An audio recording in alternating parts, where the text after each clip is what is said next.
अब let's say आपकी एक फार्मास्यूटिकल कंपनी है जिसने एक नया ड्रग मॉलिक्यूल सिंथेसाइज किया या फिर डिस्कवर किया जो कि क्रोनिक बैक पेन के लिए है।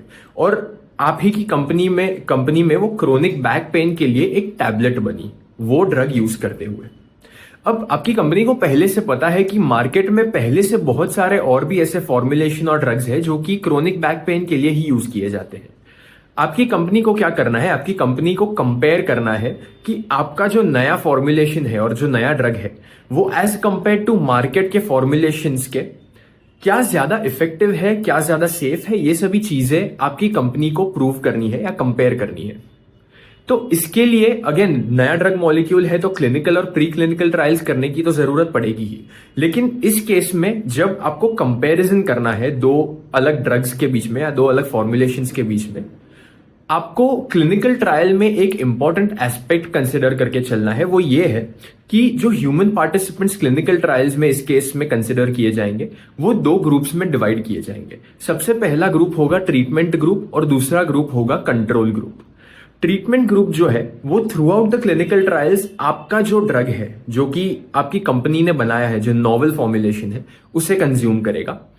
और जो कंट्रोल ग्रुप है उसके अगेंस्ट ट्रीटमेंट ग्रुप को कंपेयर किया जाएगा कि क्या क्रोनिक बैक पेन के का जो सिम्टम है वो रिड्यूस हुआ है, कितनी हद तक रिड्यूस हुआ है as compare to control group. ये सभी चीजों को एंड में कंपेयर किया जाएगा।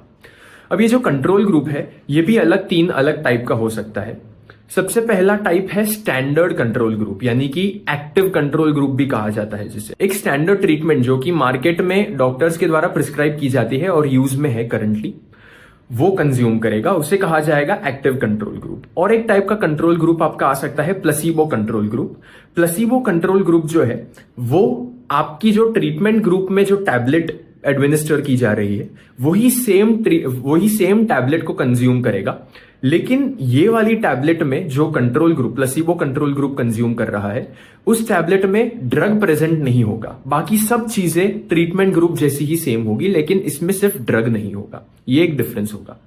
और एक टाइप का कंट्रोल ग्रुप आ सकता है जो कि कोई भी टाइप की ट्रीटमेंट लेगा ही नहीं, ना प्लेसिबो ना स्टैंडर्ड, कोई भी टाइप की ट्रीटमेंट लेगा ही नहीं। तो ये तीन मेन टाइप के कंट्रोल ग्रुप्स आते हैं। अब अगर आप कंपेयर करने जाओ इन दोनों ग्रुप्स को एट द एंड, तो चांसेस है कि बहुत सारे बायसेस इन्वॉल्व होंगे। बायसेस यानी क्या होता है? बायस बेसिकली एक ओपिनियन होता है किसी भी पर्सन का एक किसी भी चीज को लेकर। तो इस केस में किसी भी पर्सन का, पार्टिसिपेंट का, डॉक्टर का, एनालिस्ट का, इन्वेस्टिगेटर का, किसी का भी अगर एक ओपिनियन है किसी पर्टिकुलर फॉर्मुलेशन पे, तो ये बायस की वजह से जो फाइनल रिजल्ट्स आएंगे, हमारे डेटा को लेकर जो रिजल्ट्स आएंगे वो स्क्यूड होंगे या फिर वो इतने एक्यूरेट नहीं होंगे जितने हमें चाहिए। तो ये एक्यूरेसी को या ये बायस को डिक्रीज करने के लिए, एक्यूरेसी को बढ़ाने के लिए और बायस को डिक्रीज करने के लिए हमारे पास एक मेथड आती है जिसका नाम है ब्लाइंडिंग। अब ये ब्लाइंडिंग क्लिनिकल ट्रायल्स में बहुत ही कॉमनली यूज किया जाता है। ब्लाइंडिंग एग्जैक्टली होता क्या है? अगर एक पार्टिसिपेंट एक पर्टिकुलर मेडिसिन कंज्यूम कर रहा है तो वो मेडिसिन कौन सी है, यानी कि वो स्टैंडर्ड ट्रीटमेंट है या प्लेसिबो है या फिर जो आपकी कंपनी ने नया फॉर्मुलेशन बनाया है वो है, वो पार्टिसिपेंट को वो पता ही नहीं है, वो ऐसे ही कंज्यूम कर रहा है।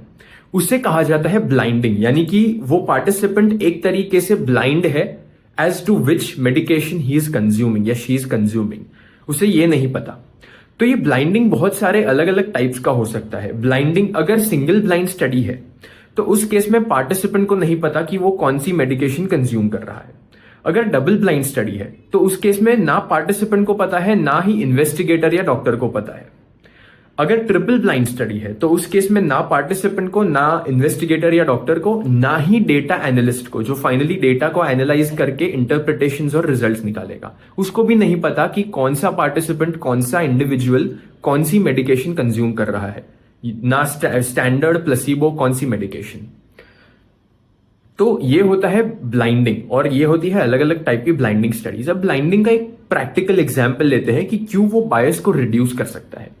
लेट्स से क्लिनिकल ट्रायल्स में एक डॉक्टर इन्वॉल्व है जो कि क्रोनिक बैक पेन को time to time follow up करता है। जो भी सभी पार्टिसिपेंट्स हैं उनका जो क्रोनिक बैक पेन है उनको time to time follow up करता है वो डॉक्टर।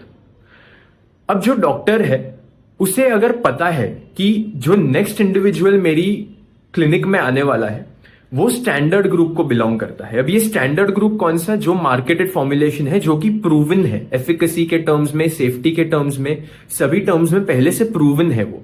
तो वो डॉक्टर को पहले से पता होगा कि ये स्टैंडर्ड ग्रुप में से अगर हमारा जो नेक्स्ट पर्सन आने वाला है मेरी क्लिनिक में वो है, तो उसे पहले से पता है कि वो इफेक्टिव होगा, जो वो मेडिसिन है वो क्रोनिक बैक पेन के लिए इफेक्टिव होगी, उसे 100% गारंटी है।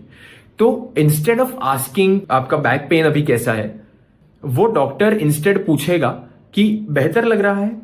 तो ये होता है बायस, यानी कि वो क्वेश्चन करने का तरीका ही बदल गया डॉक्टर का, क्योंकि उसे पहले से पता है कि वो जो स्टैंडर्ड मेडिकेशन है उसकी वजह से वो पार्टिसिपेंट को क्रोनिक बैक पेन में रिडक्शन दिखा होगा 100%।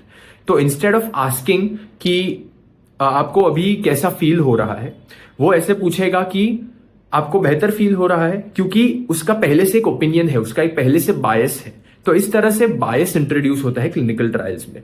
और ये सभी बायस को रिड्यूस करने के लिए ब्लाइंडिंग किया जाता है। अगर डॉक्टर को पता ही नहीं होगा कि नेक्स्ट पेशेंट जो आने वाला है वो कौन से ग्रुप से है, तो वो क्वेश्चंस भी उस टाइप के होंगे, बहुत ज्यादा न्यूट्रल क्वेश्चंस होंगे कि कैसा फील हो रहा है या कुछ साइड इफेक्ट्स देखने मिले या नहीं, ऐसे टाइप के क्वेश्चंस होंगे जो कि कंप्लीटली न्यूट्रल होंगे, जिससे कि फाइनल रिजल्ट ज्यादा एक्यूरेट होंगे और बायस से कम प्रोन होंगे। तो यही होता है ब्लाइंडिंग। Thank you.